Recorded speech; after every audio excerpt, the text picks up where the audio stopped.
हर एक सदी में हमारी लाइफ में एक ऐसी टेक्नोलॉजी आती है जो हमारे ऊपर बहुत ही बड़ा और रेवोल्यूशनरी इफेक्ट डालती है, लेकिन उस टेक्नोलॉजी के आने से पहले उसके बारे में बहुत सारी फेक न्यूज, कॉन्स्पिरेसी थ्योरीज और उसके बारे में ढेर सारी डिग्रेडेशन भी होती है। अब चाहे वो वर्ल्ड की फर्स्ट वैक्सीन हो या फिर इलेक्ट्रिसिटी, इनके ऊपर भी सवाल उठे थे और तरह तरह की बातें भी करी गई थी। लेकिन अगर हम आज के टाइम में देखें तो वैक्सीन ही हमारी जान बचा रही है और इलेक्ट्रिसिटी, उसके बिना तो हम अपना कुछ सोच भी नहीं सकते। इस बार हमला बोला गया है 5G की टेक्नोलॉजी के ऊपर। तो चलिए जरा पहले समझते हैं कि एक्चुअली 5G है क्या। LTE या फिर लॉन्ग टर्म एवोल्यूशन के 5th जनरेशन को 5G बोला गया है। आजकल जो हम लोग यूज कर रहे हैं, प्रोबेबली आप जिस नेटवर्क या फोन से ये वीडियो देख रहे हैं ना, ये 4G है। 5G के नेटवर्क टेक्नोलॉजी में दो तरह के बैंड्स होती हैं, सब fixed category and millimetre wave. अब ये जो मिलीमीटर वेव है, इसकी फ्रीक्वेंसी 4G के कंपैरिजन में बहुत ज्यादा है और स्पीड भी बहुत ही ज्यादा होती है। इसकी फ्रीक्वेंसी ज्यादा है तो जो इसकी कवरेज है वो कम हो जाती है। अगर हम बात करें 4G की, तो उसके केस में एक टावर से हम एक पूरा एरिया आराम से कवर कर सकते हैं। लेकिन मैं उसी सेम एरिया को कवर करने के लिए 5G के मल्टीपल टावर्स लगाऊंगा। क्यों? क्योंकि 5G की जो रेंज है ना, वो इतनी ज्यादा नहीं होती। मल्टीपल पॉइंट्स चाहिए होते हैं जहां से कि नेटवर्क डिस्ट्रीब्यूट होगा और इन्हीं पॉइंट्स को हम सेल बोलते हैं। लेकिन जब 5G स्टैब्लिश हो गया तो इसकी स्पीड जो है वो 4G से अप टू 40% तक ऊपर जा सकती है। अब काफी लोग कहेंगे कि यार इतनी ज्यादा स्पीड की मुझे कोई जरूरत नहीं है, 4G से मेरा काम सही चल जाता है ना, 5G की हमें जरूरत ही क्या है। लेकिन 5G सिर्फ फोन सेंट्रिक नहीं है, इसके बहुत सारे बेनिफिट्स हैं इसकी स्पीड की वजह से। जैसे कि ड्रोन डिलीवरी, ये पोस्ट कोविड वर्ल्ड है और सब कुछ अब चेंज हो रहा है। Traditional hand to hand delivery अब ज्यादा देर का खेल नहीं रह गया है, क्योंकि डिलीवरी थ्रू ड्रोन्स एक बहुत ही बेहतर और कन्वीनियंट वे है और इसके लिए हाई स्पीड वायरलेस इंटरनेट बहुत जरूरी है, जो कि 5G हमें देने में कैपेबल है। फिर टेली हेल्थ, यानी कि दुनिया के एक कोने से डॉक्टर एक रोबोट को दूसरे कोने में इंस्ट्रक्शंस दे रहा है कि सर्जरी कैसे करें, और with the fast internet connection जहां पर एक भी सेकंड का लैग नहीं है, वो सर्जरी पॉसिबल होगी और किसी भी पेशेंट की जान बचाई जा सकेगी।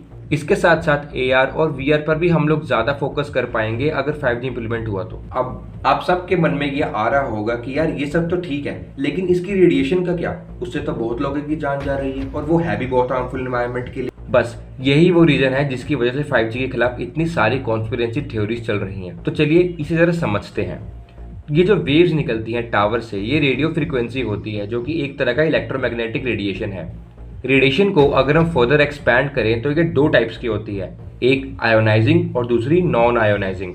नॉन आयोनाइजिंग में आती है हमारी radio waves, microwaves, infrared waves etcetera, और ये वेव्स एकदम सेफ होती हैं, इससे हमें कोई ऐसा खतरा नहीं होता। खतरनाक होती है आयोनाइजिंग रेडिएशन, जैसे कि ultraviolet rays, gamma rays, x rays. अगर इन रेज में हम ज्यादा एक्सपोज रहे तो हमें कैंसर वगैरह होने के काफी ज्यादा चांसेस होते हैं। अब 5G नॉन आयोनाइजिंग रेडिएशन की कैटेगरी में आता है, मतलब कि 5G एकदम सेफ है और ये स्टेटमेंट बैक्ड है स्ट्रॉन्ग रिसर्चेस और साइंटिस्ट्स के थ्रू। हमने बात करी थी कि 5G के लिए हमें बहुत सारे टावर्स लगाने पड़ते हैं। उसका एक रीजन ये भी है कि थोड़ा सा डिस्टेंस कवर करते ही ये 5G की वेव्स अपनी एनर्जी लूज कर देती हैं, जिसका मतलब जब ये हमारी बॉडी की से टकराती हैं तो ये इतनी पावरफुल नहीं होती कि हमारी बॉडी के आर पार जा सके। जब भी 5G रेडिएशन की बात होती है तो इसके ओपोजर्स 2011 की एक WHO की रिपोर्ट का बार बार रेफरेंस देते हैं, जो कहती है कि 5G रेडिएशन को पॉसिबल कार्सिनोजेनिक की कैटेगरी में रखना चाहिए।